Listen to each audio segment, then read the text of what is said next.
Marketing भी पसंद है, प्रोग्रामिंग भी पसंद है, साइबर सिक्योरिटी में भी इंटरेस्ट है और डेटा एनालिटिक्स में भी इंटरेस्ट है। तो जाऊँ कहाँ, करूँ तो करूँ क्या, करियर में एग्जैक्टली क्या करूँ, ये क्वेश्चन सब लोगों के दिमाग में आजकल आता है।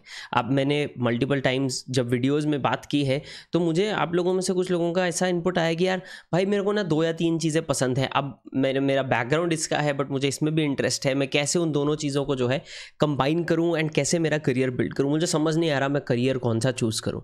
And this is a very very common point आज की डेट में। स्पेशली देखिए जब हमारे पेरेंट्स का जो उनका करियर का टाइम था, यानी कि आज से 25-30 साल पहले, तो अपॉर्चुनिटीज़ अलग थी। आज हम लोगों के पास अपॉर्चुनिटीज़ बहुत अलग अलग तरह की होती है। बहुत सारे लोग मेन जॉब एक साइड में करते हैं, एक तरीके का करते हैं। मान लीजिए मार्केटिंग में मेन जॉब कर रहे हैं बट साइड हसल में वो पार्ट टाइम फ्रीलांस डेवलपमेंट कर रहे हैं, फ्रंट एंड डेवलपमेंट कर रहे हैं, ऐसे भी लोग हैं। सो ऐसा बहुत सारा अलग अलग अपॉर्चुनिटीज़ अब ओपन हो गई हैं जिसकी वजह से बंदा कंफ्यूज हो जाता है थोड़ा सा कि यार मेन करियर जब मेरे को चूज़ करना है तो मैं कैसे चूज़ करूँ। स्पेशली जब आप कॉलेज में हैं, जब आपके पास ऑप्शन है, मेन करियर को अभी चूज़ आपने नहीं किया है, जब आप 5-6 साल एक चीज़ में लगा देते हैं तो कभी कभी चीज़ें थोड़ी सी टफ हो जाती हैं, ट्रांजिशन करना थोड़ा सा टफ हो जाता है। बट अगर आप कॉलेज में हैं, भले ही आप इंजीनियरिंग कर रहे हैं, still you will have an option to let's say go for like business analysis या इस तरह की चीज़ें, तो वहाँ बहुत ज़्यादा फायदा हो जाता है। तो इसके बारे में कैसे सोच सकते हैं, क्या कर सकते हैं, that's what we are talking about in today's video. This is the kind of the problem that I am trying to tackle ये वाले वीडियो में। एंड इस वीडियो में जो मैं आपको मेन चीज़ बताने वाला हूँ वो है T shaped skill stack. T shaped skill stack की मैंने मार्केटिंग स्पेसिफिक साइड से इस चैनल पे पहले भी बात की है, बट इन जनरल मैंने आई थिंक कम से कम 4 या 5 बार आपको टी शेप्ड स्किल स्टैक जो है इंट्रोड्यूस करवा दिया था। बट वही सेम अप्रोच अगर हम हमारे इंटरेस्ट्स की तरफ लगाएं तो we are going to be able to figure out what we should do और what kind of career line that what kind of main career line we can choose, जिसके parallel में हम छोटे छोटे जो हमारे साइड हसल्स हैं, हमारे और इंटरेस्ट हैं, उनको फिट कर पाएँ या नहीं कर पाएँ। इसमें पहली चीज़ जो एक चीज़ हमें ध्यान में रखनी है, which I have learned through personally, I have learn through like kind of school of hard knocks जैसे बोल देते हैं, लाइक असली दुनिया की ठोकरें खा के, इज़ कुछ चीज़ों को ना हॉबी ही रहने देना चाहिए एंड कुछ चीज़ों को इंटरेस्ट ही रहने देना चाहिए। उसमें 2 प्रॉब्लम्स हो जाते हैं जब हम ऐसा नहीं करते हैं। बहुत कॉमन है आजकल, हर चीज़ को मोनेटाइज किया जा सकता है, तो प्रॉब्लम इज उसमें से मज़ा कभी कभी चला जाता है। तो अगर कोई ऐसी चीज़ है, फॉर एग्जाम्पल आप गिटार बजाते हैं, लाइक मैं बजाता हूँ बट अब उसको मैं मोनेटाइज करूँ, पता नहीं, मन सा नहीं करता। And I know why, because मैंने और चीज़ें ऐसी हैं जिनको मैंने मोनेटाइज किया है एक तरीके से। व्हेन आई से मोनेटाइज मतलब उसके अराउंड बिजनेस स्टार्ट करने की कोशिश या उसके अराउंड कोई सोशल मीडिया का पेज चला लिया इन द होप्स ऑफ कि इसको मैं आगे बिल्ड कर सकता हूँ। सो वो मज़ा थोड़ा सा चला जाता है। वो एक पॉइंट है जो मेरा सजेशन होगा कि कुछ चीज़ों को आप इंटरेस्ट ही रहने दें, दैट्स वन। नंबर 2, नाउ अब आपको देखना है आपके मेन इंटरेस्ट कौन से हैं जो पॉसिबल करियर लाइन्स हो सकती हैं।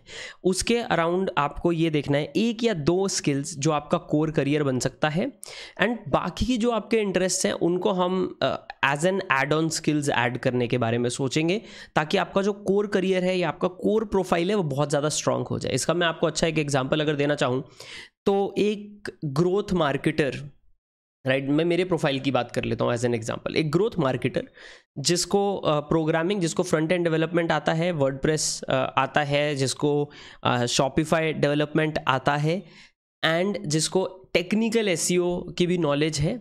अ ग्रोथ मार्केटर जिसको ये चीज़ें आती हैं is a very good valuable asset. A growth marketer जिसको थोड़ा सा सिक्योरिटी का भी नॉलेज है, बिकॉज फ्रंट एंड पे डील करना है, कस्टमर्स के साथ डील करना है, बहुत सारी चीज़ें हैं।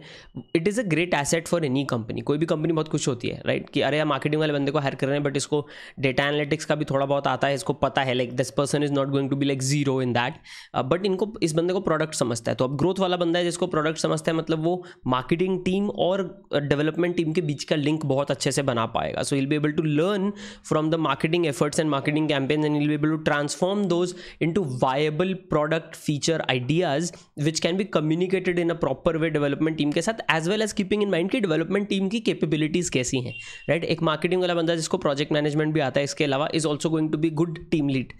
तो ये एंगल हमको यहाँ पे पकड़ना है। अगर हम ये एंगल पकड़ें तो आपका जो प्रॉब्लम है कि यार कौन से करियर को मेन बनाना है या मेरा इतनी चीज़ों में इंटरेस्ट है, वो भी आपका सॉल्व हो जाता है, क्योंकि आप एक मेन करियर तो चूज़ कर रहे हैं बट आप अपने इंटरेस्ट से दूर नहीं जा रहे हैं। जो आप साइड पे खुद से सीख रहे हैं आप उनको भी मोनेटाइज कर पा रहे हैं from a career angle. And same thing अगर मैं सेम एक और एग्जांपल आपको डेवलपमेंट साइड से देना चाहूँ तो एक फ्रंट एंड डेवलपर जिसको एसईओ की बहुत अच्छी नॉलेज है इज़ अ ग्रेट एसेट। जिसको ग्रोथ की बहुत अच्छी नॉलेज है इज़ अन अमेजिंग एसेट, जिसको प्रोग्रामिंग प्रोजेक्ट मैनेजमेंट जिसको आता है is also a very very good asset, right. तो वो वाला एंगल अगर आप यहाँ पे देखें, चलिए मान लीजिए आपका एक कोई स्पेसिफिक इंटरेस्ट है, या आपके मान लीजिए 5 या 6 इंटरेस्ट हैं, अब उसमें से आपको ये देखना है कि कोर ऐसा कौन सा है जिसमें आप डेप्थ में जा सकते हैं, बट वो ऐसा करियर चूज़ करें जिसमें आपको skill level ceiling as well as salary ceilings थोड़ी सी कम हो। आप वो वाला एंगल देख सकते हैं, अपार्ट फ्रॉम ऑफ कोर्स आपका मेन इंटरेस्ट, क्योंकि देखिए ये चीज़ ऐसी होगी जो हम करियर हम 10 साल 15 साल के हिसाब से चूज़ करते हैं, 20 साल करना है वो, तो उस एंगल में आप are you going to be okay with that being your main thing for the next let's say 2 decades? अब उसमें एक चीज़ और जो कंसिडर करनी है, जो मैं सीलिंग की बात कर रहा हूँ, salary ceiling. So for example marketing के रोल्स में अनटिल एंड अनलेस आप बहुत बड़ी कंपनी में आ जाएं, आपका जो पेमेंट का कैप है that might be like 30 lakhs की रेंज में इंडिया में अगर देखो मोस्ट कंपनीज जो हैं। एंड एक बार उसमें ये भी प्रॉब्लम हो जाता है कि जब आप 25 लाख 20 लाख 25 लाख के ऊपर बनाने लग गए हैं, तो बहुत सारी कंपनीज ना आपके रडार से आउट हो जाती हैं। मतलब आप जब जॉब चेंज करने वाले होंगे ना, तो आप उन बाकी बहुत सारे नए स्टार्टअप्स की तरफ देख भी नहीं पाएंगे, क्योंकि नए स्टार्टअप जो हैं 15 लाख दे रहे होंगे।